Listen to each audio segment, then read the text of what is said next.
In this era of grave spiritual crisis, it is not enough to simply know about your Catholic faith. That is why we need a Catholic toolbox to equip us with the practical skills necessary to live our Catholic faith to reach our ultimate goal, which is heaven for all eternity.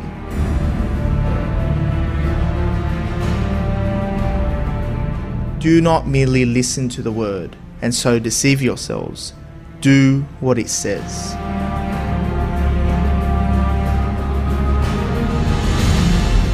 Join us every Tuesday night at 8 p.m. for the Catholic Toolbox as we hand you the tools to go forth, live the faith, and change our modern world today.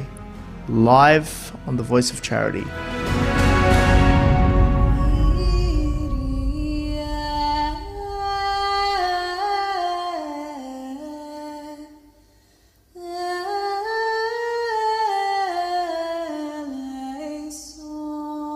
Welcome back to another week on the Catholic Toolbox, the Art of Practical Catholicism. I'm your host and founder, George Manassa, here as we equip you with practical tools to live your Catholic faith in our modern world of today. And this week, I have in the flesh Deacon Harold. Welcome to Australia. Yeah, thank you, George. Great to have you here, my friend. For 2 years you've been on the show, and it's all been via Zoom, and especially in lockdown, we went out of the studio, but it's great to be here in the flesh. Nothing beats the flesh. Absolutely. And we just had a great conference there with yourself and Tim Staples and Dr. Robert Haddad, and I think we're all on fire after it. So thank you very much for being with me here today on the Catholic Toolbox. And you gave a tremendous talk on racism. And it's a funny story between you and I that goes back to about a year ago, back in the Black Lives Matter. Yes, and in fact, I write about it in the book. When I start off that section, I got it mentioned in the book. That's you did, nice. No, because I shared that story to illustrate. I think it's a great way to draw people in to the issue of some of the misconceptions, and when I talked about when people are making judgments without any subjective experience or objective reality or knowledge, then we end up with prejudice types of statements. And it happened to me with you, It was a funny story. We brought out the advertisement or the promo one day before, and I'd given it to you as well. You shared it on your social platform of just simply Black Lives Matter. Guest Deacon Harold on the Catholic Toolbox, and it sort of blew up. People thinking that you were supporting the Black Lives Matter movement. I mean, it was so funny. I remember telling you, asking you, should we remove it? Should we take it down? And not to cause scandal? Yep, and I said no, because now people are going to have to actually listen to what I have to say. Exactly. Exactly. And we got some good views on that one. Yeah, we did. And then people, of course, when they found out that I actually, nothing wrong with the words Black Lives Matter, but the movement itself is not good. So that's what that's what we were addressing. Exactly. But so the very things that I was talking about today at the conference are the same issues that was a reality for us on this show. Exactly. And what is racism? Because I feel like today, I myself, I have Lebanese ancestry. You yourself were born in Barbados, and we all have some kind of an ethnic background. But it's interesting. People throw the race card all the time. You're racist. You're racist. Every time we refer to a race, it's always you're racist or there's no. You talk beautifully about prejudice, the distinction between prejudice and racism. But to put it in a nutshell, what is racism for our listeners? And this is important for us because we're both in interracial relationships too. Yeah, exactly. Right? You're married to a beautiful Filipino woman. I'm married to a beautiful German and Irish woman. Right? So this is another thing we have in common here. Yeah. So the reason why I make the distinction very early in the book between prejudice and racism, because in our culture today, the terms have become conflated. Yep. So people, when they hear something, it's racist. You hear racist, everything's racist. I'm like, no, hold on.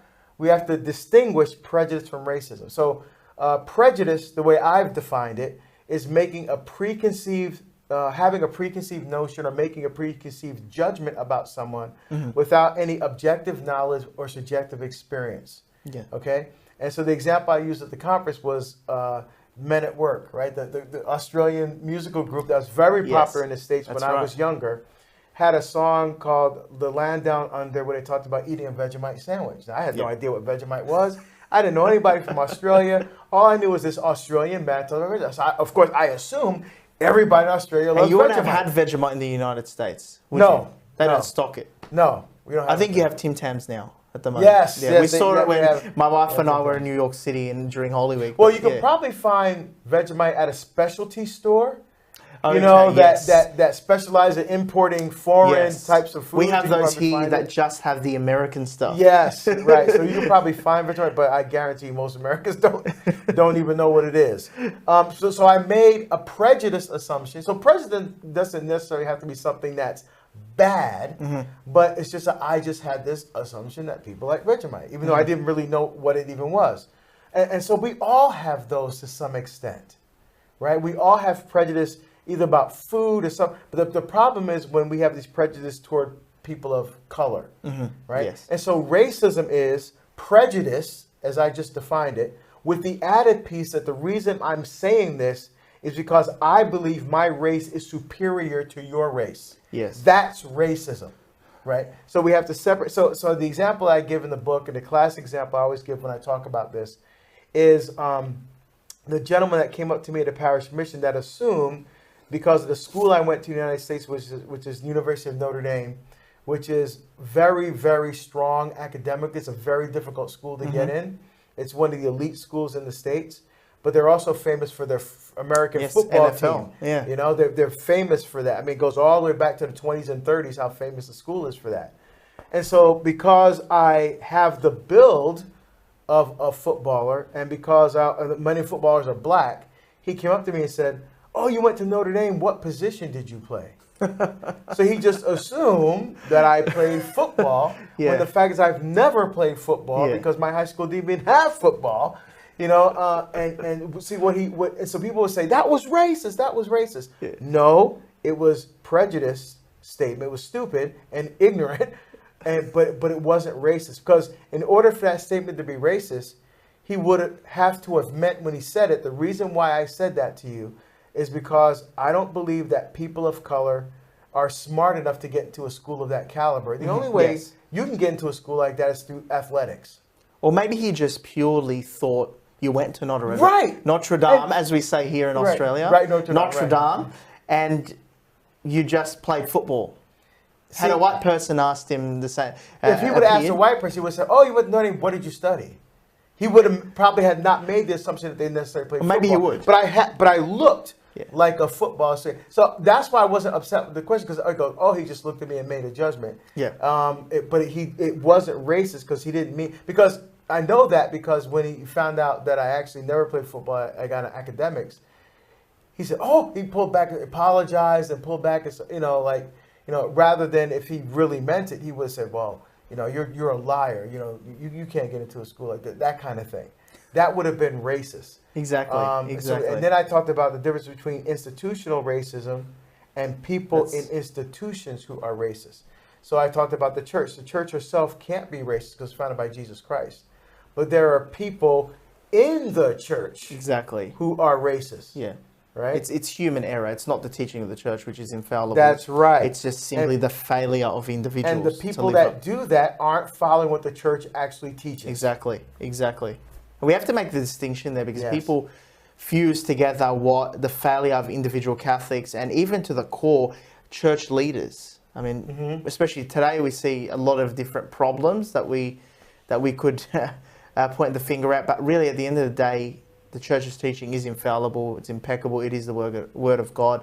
But how we live it, how people live up to it, is a different situation. Yeah, that's right. That's right. So that's what racism and prejudice is. I think you define beautifully there the distinction between those two. Now let's go in and speak about, what does the church have to say about racism? What's the history?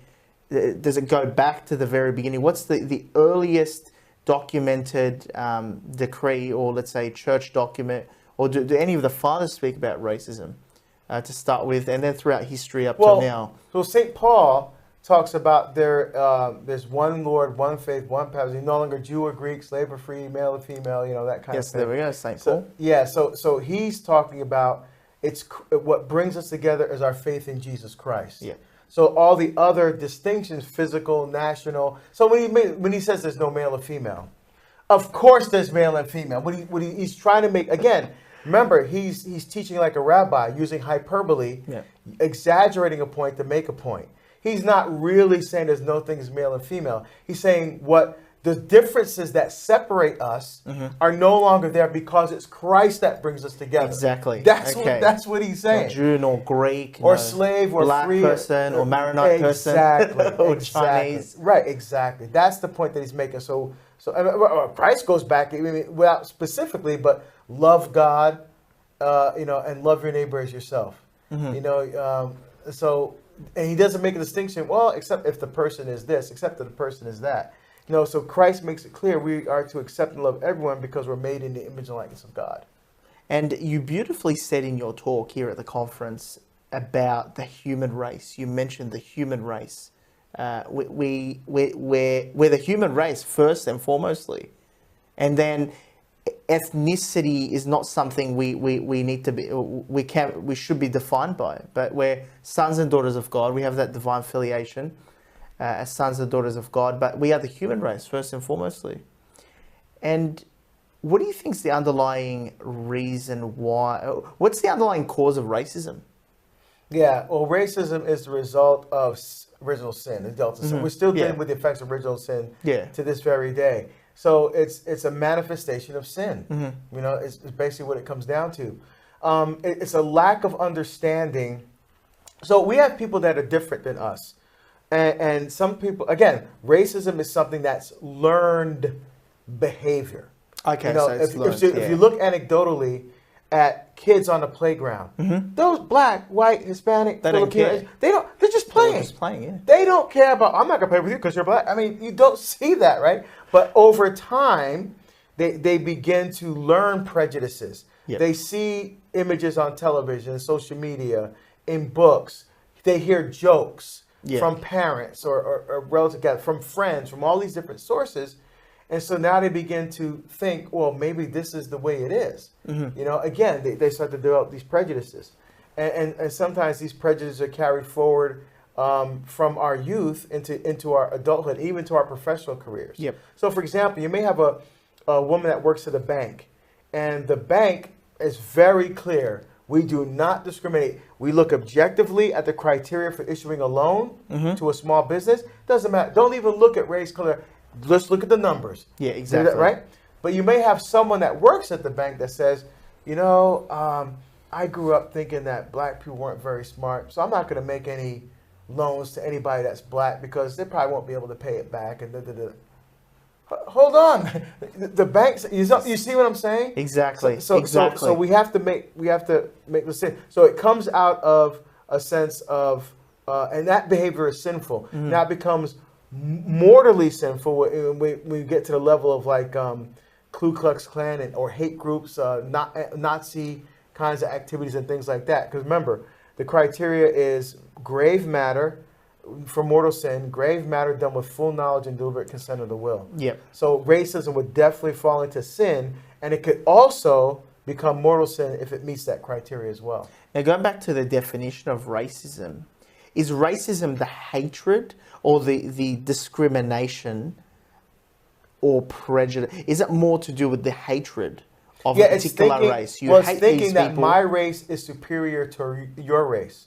And inherent in that statement is saying you're less than me because of your race. Indignity. Yes. Exactly. Okay. In intellect and all those other things. Could we say consequentially, we could say that British culture was more advanced in technology than that of the indigenous Correct. lands that they colonized. So we could say there's that superiority there in technology, not in the nature of the human being, though. Could we say that it's superior in terms of the culture?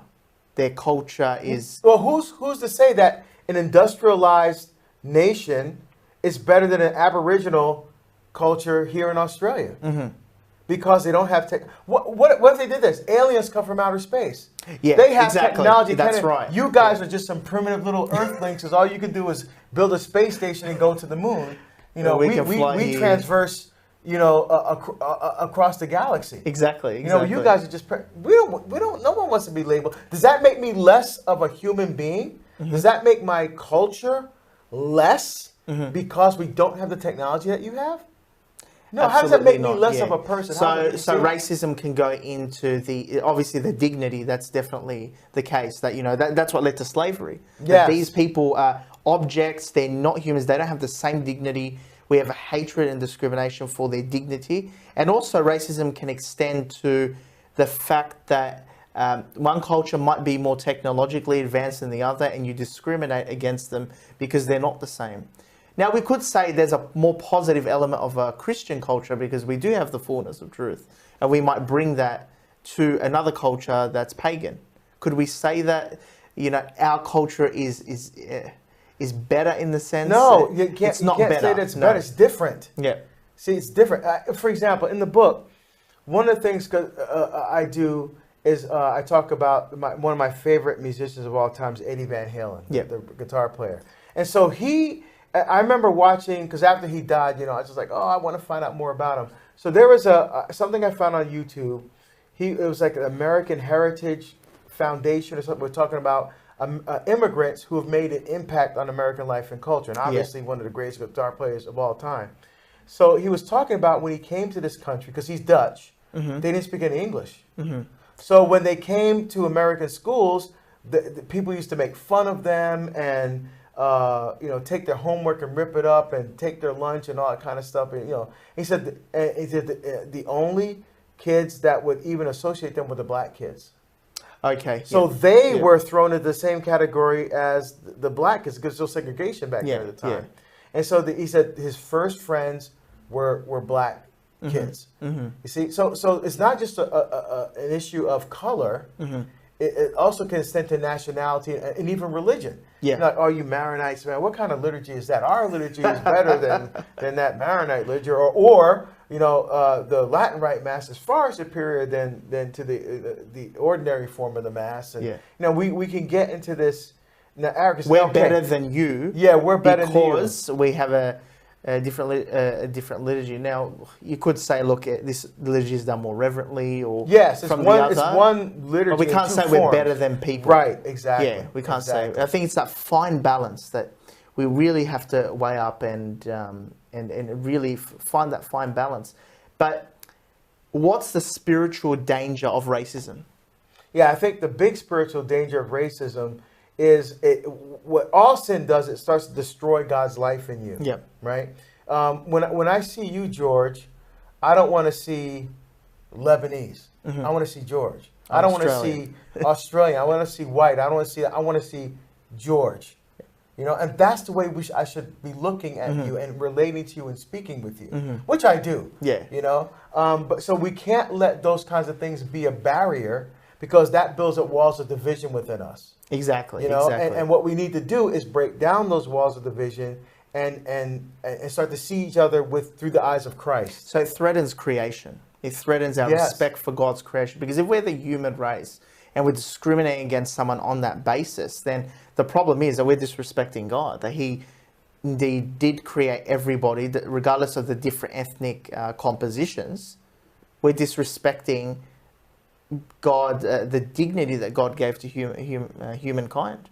Essentially, we're spitting back in the face of God and saying, oh, well, these people are less because they're not like me, or they're not as advanced as our society, or they're, for any other reason. I mean, and we also have to be careful about labeling.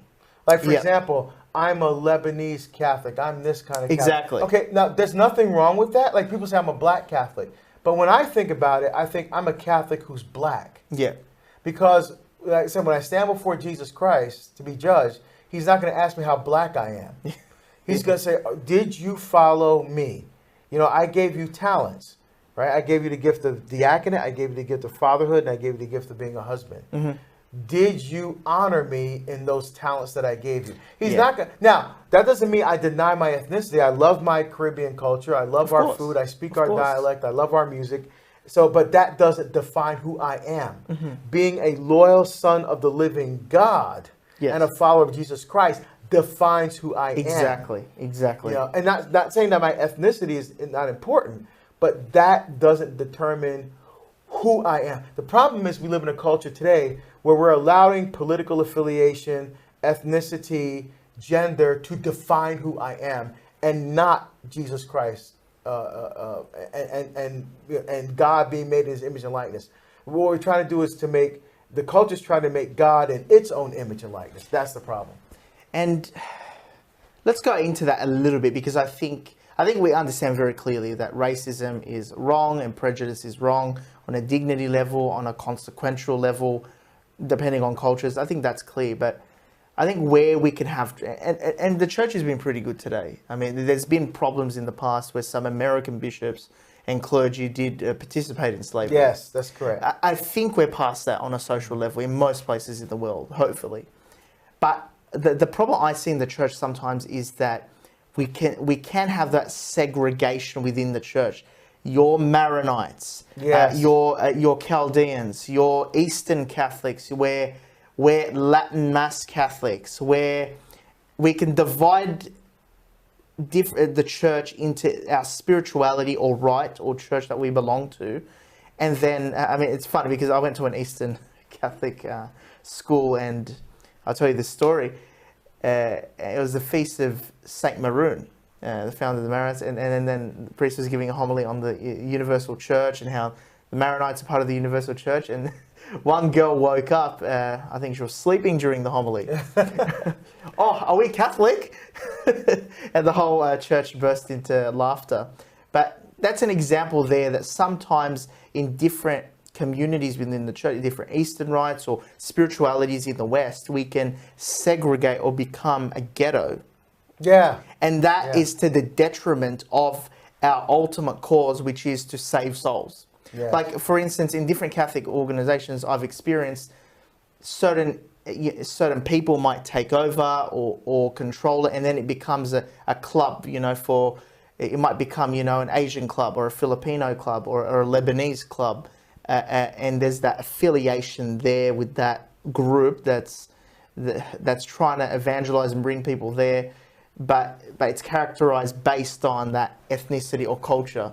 As Dr. Robert Haddad said, apologetics is not a Lebanese thing. Yeah, Right. It's things like this that really irk me and make me angry, because we shouldn't be. It's beautiful to share the different ethnic, our different heritage, bring our heritage to the table, or our spirituality, so all can experience it beautifully. But I think where we cross the line, it becomes all about being whatever our spirituality is, or if you're a lay Franciscan or a Dominican, it becomes all about that. Then that's and to the exclusion of focusing on uniting together and just getting to the point, putting our spiritualities to the side and getting to the point of saving souls, evangelizing, being effective in whatever organization. I thought I'd bring that up because I think that's the problem where that racism or that division exists today. Yeah, that's a challenge for us. We even see it in parishes. If Exactly. you have a Hispanic group or a Vietnamese group or a Filipino group, and say they have a mass in their language, and so, there's a tendency to say sometimes, well, that's their mass. Yeah. That's their mass. Exactly. Well, it's all our mass.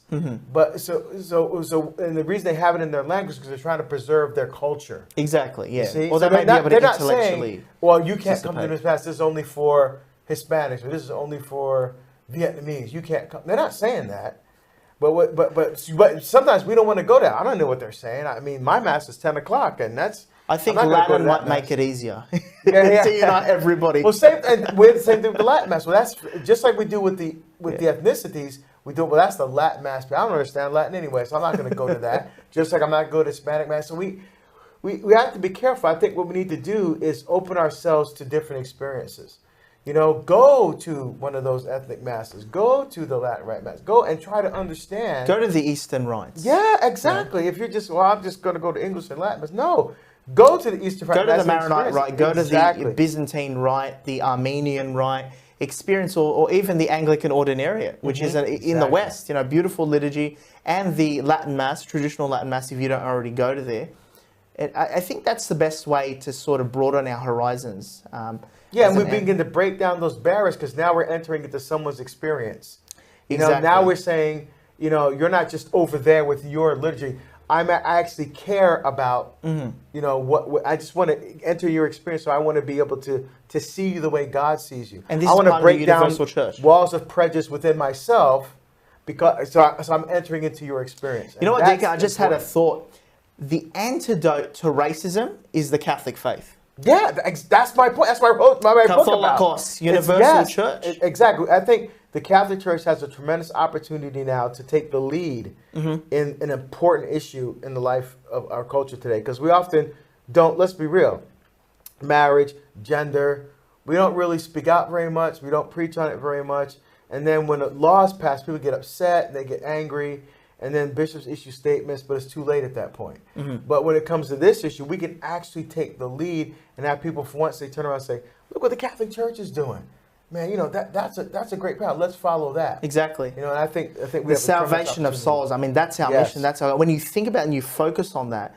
And sure, you might go to a Maronite liturgy, a traditional Latin Mass. You might have a different spiritual ethnicity or whatever tradition. But at the end of the day, we should all be able to put aside whatever rite we practice or everything and come to the table and save souls. I mean, that's what makes us Catholic. And I think the reality is that our aspiration for salvation is what unites us, really, as a first and foremost. Yeah, wanting heaven for the other person, even if they're a different color or different race. Exactly. But we have to care about that. One of the things I recommended was having study groups in the parish where you're going through some of the amazing documents of the church on this issue of race that can bring people together, but getting people to care enough. Because, think about it. You don't wake up every morning like, oh, I got to go to work today. Where's my coffee? And boy, I think I'm going to really break down the walls of racial barriers today. It's not something that you wake up thinking about every day because you have your own life, your own struggles, your own spirituality, your own things you're dealing with. And so you have to do the work of caring enough to even begin to have those conversations and to work toward that. Because it takes work, It's a waste of time, racism, really, especially for us as Catholics or even focusing on it. Because we have a job to do, save souls or make in the image and likeness of God. We need to get to heaven. We're here to save souls. Whether you're black or white, whatever ethnicity you are, we have to band together and save souls. I mean, that's the focus. We can't waste time. I think it's really of the devil. It's a serious waste of time, especially for Catholics. Look, people may have prejudices. We all do to some extent or another. We all do. Yeah. This person might be Chinese. They might be... Well, you see someone that's Asian, and you think, oh, yeah, they're smart at math and play violin when they're 3 years old or something. Where does that come from? It comes from learning and conditioning over all these different things. It's a learned behavior. Which is not true because, just because someone is a certain thing doesn't mean it meets the characteristics that you saw on television. We have to look at people individually and get to know that person. That's why, I'm looking at your beautiful wife right now. I don't want to see Filipino. Although I love Filipino food. I've been to the Philippines 4 times. I love the culture. I really do. In fact, the best reception I've ever had in the world, the largest audiences I've ever spoken to. I'm talking about thousands of people, 6,000 people one day, and then 27,000 people at the Mall of Asia Arena. I got on my phone. I show you the video. At the Mall of Asia Arena, 27,000 people. And it was the most amazing experience. While they're shopping. And to be received as a Catholic was beautiful, but also to be black. And to know that those people want to hear what I have to say, as a Catholic who's black, right? So they're hearing what I have to say because they're not coming to see a black Catholic. They're hearing to someone who's on fire and in love with Jesus Christ, who wants to be inspired to follow Jesus with all their heart and their soul and their mind and their strength. The fact that I'm black, for me, is icing on the cake. Now, here's a question. Here's a question for us. We're in a society in the West. We're all attempting, here in Australia, we're trying to raise the Indigenous voice to a larger extent. We're always trying to include cultures and make up for let's say, the lack of, Asian people in certain things, or Middle Eastern people, any people of an ethnicity, should we as Catholics participate in that and say, well, we want to include women or more black Catholics in this arena, or more, or should organizations within the church participate in that, making up for that? Or should we just encourage everybody to participate and take leadership roles in the church, or academia or anything else within the church? What approach should we take? Should we? Yeah, I think a couple of things. First of all, we have to be careful not to adapt societies or cultural ways of dealing with this issue. Yeah. You know, we have to follow the gospel of Jesus Christ. That's what I think. Yeah. What made leaders in this area like Martin Luther King or Gandhi. You know, I watched Gandhi on the flight on the way over here, which is, I mean, like almost 4 hours long, that movie. But they wanted to, you know, fight back. He said, no, we must be peaceful. You know, so we have to be countercultural. Mm-hmm. You know, Martin Luther King, same thing, countercultural. Jesus, countercultural. Jesus told the truth, they killed him. Mm-hmm. You know, so we have to be leery about adopting cultural standards and cultural ideas for how to deal with these things. The second thing is we should deal with people based on their merit. Mm-hmm. So, for example, if you have a job opening and you have, in the parish, you have an Asian person, a black person, a white person, you know, the first thing you should not think, well, I'm going to hire the white person because obviously they're more qualified. You haven't even looked at it on the paper and see who's what. You should hire the person who's best fits the job and best fits. We shouldn't say, let's say black people have been oppressed and maybe a black person could do with this job better than this white person that may. We shouldn't be thinking like that. And we should be actually encouraging people of color to apply. Yeah. You know, we should be participating in encouraging people of color to apply. But equally not saying that white people shouldn't apply. It's about getting that balance. It shouldn't be, everybody should be applying. I'm looking for a black person to fill this position. No, you're looking for a qualified person to fill that position. And encourage if they're black, everybody to apply. And if they're black, and if we see that people of color are typically not applying in that situation to that job, we should encourage them, hey, apply. Yes. If it's all, let's say, a particular people, we're only seeing... I mean, you don't want to discriminate. I'm really trying to articulate correctly. If you see that a lot of women, for example, are not applying to this job, encourage women where there's a lack of deficiency. But really, we got to regulate it back to, hey, everyone's welcome to apply. We're here to find the best. We want to encourage everybody to apply.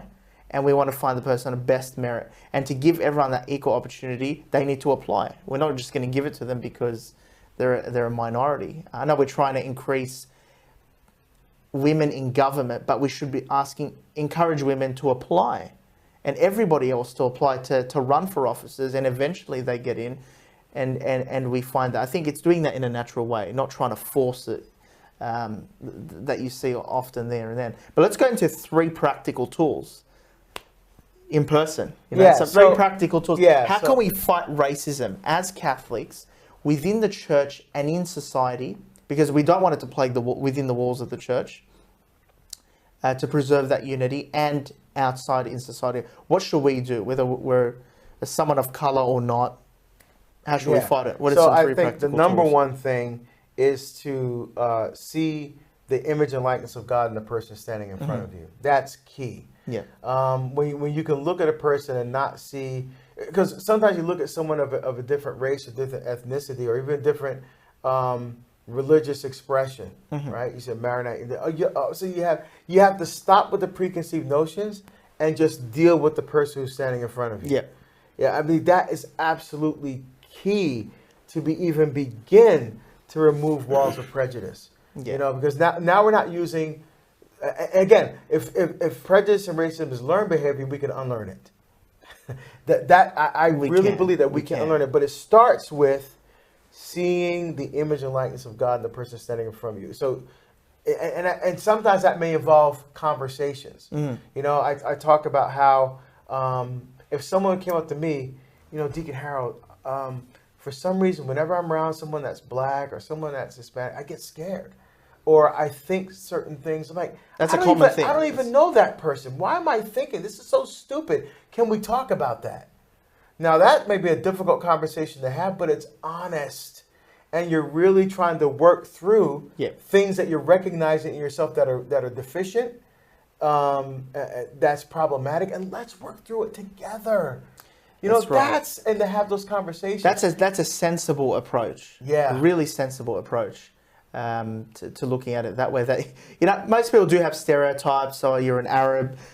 Yeah. They might have preconceptions about what they've watched on TV, and we've been conditioned a lot by the media. Or this person's black, and we should think a certain way about certain people. This person's white. You know, they must be treated differently. So it's very interesting. Very interesting. Yeah, so that would be one for sure. I think the second thing is appreciate the great gifts of cultural diversity we all bring to the table as Catholics. So one of the things I talked about at the conference was putting images up of different saints in the church that are different color. Exactly. You know, different. Exactly. So just because your church, you know, you don't have many people of color in your church, that doesn't mean you can't put up pictures of Josephine Bakhita or Saint Juan Augustine. Diego, Saint Augustine.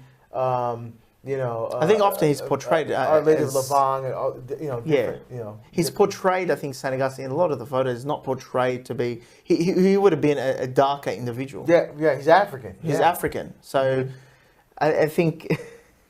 I mean, Jesus would have looked Middle Eastern as well. That's right, right. I mean, we see It's these art, images of so, Jesus, yeah. and then some people get offended. Like Our Lady of Lavang in our parish, she has Vietnamese features because when she appeared in Guadalupe, she had Mexican features. When she appeared in Vietnam, she had Vietnamese features. Oh, that's not really Mary. Mary looked like a European person from France. No, she didn't. She was a Middle Eastern. I mean, she's a Palestinian Jew. Yeah, have you ever been to Palestine? Have you seen what Palestinian Jews look like? Exactly. They ain't white. You know, they're not European. You know, but see, and the thing is, in the end, George, there's no physical description of Jesus in the gospel at all. Because it didn't matter what he looked like. It didn't matter, yeah. It didn't matter. The teaching is what mattered.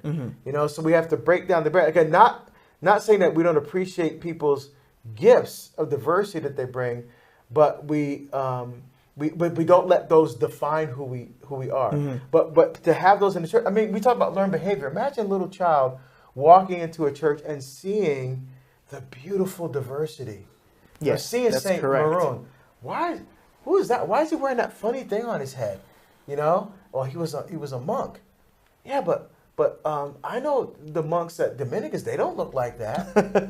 Well, he's Eastern. I mean, see, so they're learning to appreciate the richness of other cultures. That's right. And these are That's saints right. in the Catholic Church. That's right. Saint Maron is a saint in the Catholic Church. Exactly. He's Maron. He's a Maronite. He's founded the Maronites and Saint Charbel. Saint Charbel has probably more miracles attributed to him than thousands, than many other saints. And a lot of people don't even know who he is. Exactly. They don't know who Many he people is. do. Many people don't. That's what I'm saying. So we need to expand our knowledge. And the other Byzantine saints, you know, for the Byzantine Catholic churches, and you have there was a great when I was in Rome.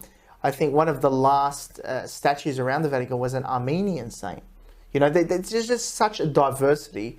Catholicism, by being Catholic and embracing the fullness of the church in both lungs, as a result of that, you should become more cultured or more multicultural. I think as a result of that, because you see that race is put to the side, color, gender, and we are sons and daughters of God.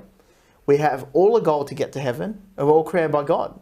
Who cares if you're black? Who cares if you're Middle Eastern or Asian or whatever you are? It doesn't matter. Should it cross people's minds? Now, here's something that I think we battled in Australia, the racism. There's still racism out there, but I think comedy actually contributed to fighting racism and cutting out those stereotypes. What do you think of... and in the United States, there's lots of great comedians. Me and my wife watch them. So I remember watching, they used to have these Hollywood roasts. Where they would roast famous, and the jokes they told, oh my goodness, they were talking about off-color jokes and but it was funny because they weren't serious. Yeah, exactly. You know, they were playing up all these stereotypes, all these racist stereotypes, but it was done out of good humor. Do you think that's what we need? Stereotypes can be killed with humor. Yeah, so that way you're not offending people, but it's teaches us the balance. I think that's how a lot of people in Australia overcame racism. They went to school with Arabs, they went to school with black people, Asian people, and everyone just lightly made fun of it, bantered with each other, and then they grew out of these stereotypes. I think that could be a positive tool, maybe. To use. I think I agree with you, but we live in a world that's so politically correct right now. Exactly, that's that the problem. everybody and their mother is going to be offended. Exactly. But it's so stupid though. We can't even laugh at each other or about each other now because then we're going to offend someone. It's absolutely ridiculous, you know. But I think humor can be a way of beginning to recognize stereotypes and then beginning to break those down. Yeah. So why was that, you know, you tell a joke, why was that joke funny? You laugh at it because it is funny, but then it's like, oh, wait a minute, that's kind of not true. You know, but you see what I'm saying? Yeah, exactly. So you get into it, and maybe the humor could be a way to open up the discussions that we were talking about before. I think so, yeah. On a social level, I think that could be a practical thing. But let's go into practical tool number 3. Yeah, so number 3 I think would be prayer and fasting. So, you know, praying to help recognize your own prejudices. And then once you do recognize, well, how do I get rid of this? Besides the dialogue, right, is the fasting. You know, because we are horrible at fasting in Catholics. You know? In the West, at least. I mean, well, obviously monks and nuns that are employed. I mean, fasting is just a normal part of their everyday lived experience. But for us, I mean, for example, in Lent, we have one fasting day. That's Ash Wednesday. That's right. That's right. You know, in the West. In the West. You know, so we could do more there. You know, with regard to fasting, and not just fasting from food, but fasting is something we enjoy, and offer that, you know, what we feel is missing, that hunger, that thirst, that desire for that thing that I'm missing, and unite, because our real hunger, desire, and thirst for it is a deepened relationship with God. Exactly. So to unite that fast with our prayer, powerful combination. Even Jesus tells us, right? Remember, they said that some demons can only be cast out by prayer and fasting, and maybe the demon of racism and prayers can only be cast out by prayer and fasting. Exactly. And mate, they're just 3 powerful tools. I think you can take action today very, very clearly with these 3 practical tools, and we can take action. We can really start to heal those prejudices. If you're in a parish, if you're in a group or you're running a particular group, what you can do is take action, cause a Tower of Babylon situation. Let's describe that. Get all cultures to mix with each other. I actually suggested, when I was on the parish council in my cathedral, I actually suggested, you know, a parish food day. I think it's good that all cultures should be able to share food, and that's what you do at your parish. Yes. And the food, like I said, you know, and this goes back to our point about ethnicity. So the ethnicity of the various cultures in the parish, you come together around the food. But the goal is like you said, to save souls, to have a deeper understanding that we are all part of one family of God. We're all Catholics. But it's those different, beautiful ways that we express our ethnicity and our culture. But when we come together, what's uniting us really is that relationship with Jesus Christ and followers. And it should amaze us that the gospel can reach different ethnicities, yet be the same. There's that diversity, but there's that unity. That's what just amazes me. Well, that's the Trinity. Exactly. You know, there's 3, but they're one. Yeah. You know? I mean, and the beautiful thing, especially about Latin as the universal language of the church, and it unites everybody. A soldier who was fighting in the Vietnam War, for example, at the time, and or before in any world wars, would go overseas and anywhere, and then it could be a Chinese priest who turned around and said, Dominus vobiscum. Yeah. You know, and then he goes home to his hometown. It's the same priest, Dominus vobiscum. It's having that universal language also, you know, is a beautiful thing. But regardless of that, we're all here to save our souls and get to heaven. We're the church militant. And I want to talk about your book that's coming up next year about racism. Yes. Yeah, Building a Civilization of Love, a Catholic Response to Racism. And I wrote that book during the pandemic because, again, I was home, like, what do I do now? So I wrote 2 books. But this book is, like I said, I'm very much looking forward to it. I'm very excited about it. what's interesting, this book is being published by Ignatius Press, Excellent. big Catholic publisher. Yes. But how I knew this book was important, I mean, I felt that I had something to say that was worthwhile in the book. And when I submitted it, I received an email from the publisher himself, Mark Brumley, and Father Fessio, who's the founder Yes. of Ignatius Press. Yeah, and they Father told me Fessio. that they were going to go through the book themselves. They do the edits themselves. I was like, Not just whoa. simple editors. Yeah, they're because going to personally they look at it. they did, and they did. They personally went through the book and made some suggestions of how I could say things differently. Because as a theologian, sometimes in my head, I'm saying, "Oh, people understand this," and sometimes they can't understand. So it takes that, and that's how I think the editing process is so important. Because you have another set of eyes. You have looking at what you're independent saying. people looking at it from each angle, but not trying to lose that message there. Right. Just cleaning And so it up. I was honored, actually, really honored that the men of that caliber would want to go through and help me, smooth out some of the because things I I'm don't saying think in the anyone book. has actually written or addressed within the church. No one has actually addressed racism the way you have at the moment. So there as a are Black books American. out. There are books out there about dealing with racism, but Not the current problems like Black Lives Matter, critical race theory, right. everything else that goes back to Yeah, Karl Dr. Ed Marx. Fazer actually just Enlightenment. released a book on critical race theory and racism. Yeah. So in my book, critical race theory and those things, they're just a chapter in the book, but his whole book is about critical race theory. Okay. It's very, very well done. Excellent. So I would say if people want to find out more about that, don't wait for my book. Get Dr. Ed Fazer's book. So I think It something just came great out. came out of our little problem that we had with the promo up on my Yes, show that's of Black right. Lives Matter. I think a new book was born. That's right. That's right. Well, I mean, I started to see that in the racial issues in our country. Yeah. And I even hear a lady talk to me at length today about the Aboriginal issues and indigenous folks there and some of the tensions that are still happening. So I think the book is timely, not just for the United States, but for Australia and other countries as well that are still dealing with this issue. Excellent. Thank you so much for being with me here, Yeah, Deacon, in George, person. It's be great with to have you in person. Sydney. Absolutely. I'm And honored we'll to be here. continue to collaborate and work together more closely. Yes. And absolutely. that's what I hope we'll do for the future, and how we can work together more closely, the Catholic Toolbox, and you yourself as dynamic deacon. And we're proud to have you as a partner, and you've been a personal inspiration to me, and thank it's you. great to have you here in person. Thank you, George. Appreciate you it very very much. much. Honored to be with you today. Yes, and don't forget to tune in to the Catholic Toolbox by going into thecatholictoolboxshow.com. That is thecatholictoolboxshow.com, or you can subscribe on any podcast platform wherever you get your podcast from.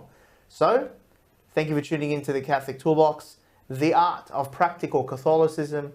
I'm your host and founder, George Manassa. Until next week, God bless, take care, and take action.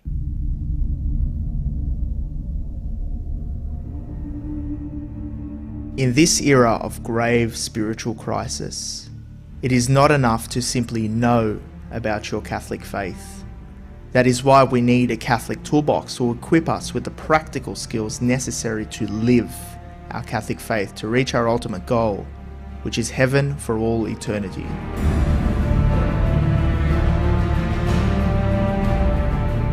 Do not merely listen to the word and so deceive yourselves. Do what it says.